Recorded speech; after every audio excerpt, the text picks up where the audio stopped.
নমস্কার দর্শক বন্ধু, আজকে একটা ভিন্ন ধর্মী আলোচনা করছি।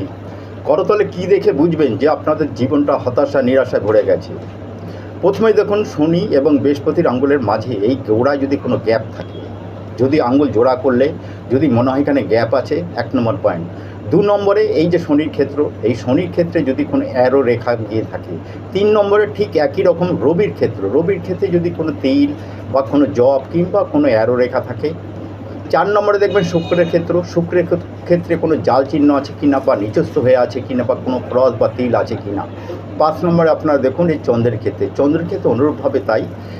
এখানে কোনো তিল বা কোনো ছোপ বা বিন্দু যদি থাকে, জানবেন আপনাদের জীবনটা দুর্বিষহ। প্রতিকার কি না, 1 নম্বর পিতাম্বরী নীলা, 2 নম্বর চুনি বা রবিশটা নিতে পারেন। আর কার্সে মুক্তা যদি আপনারা ব্যবহার করতে পারেন তাহলে খুব ভালো রেজাল্ট পাবেন। এছাড়া যারা মূল নিতে চান যোগাযোগ করবেন, মূল বলে দেবো, তাতেও নিস্তার পাবেন। নমস্কার।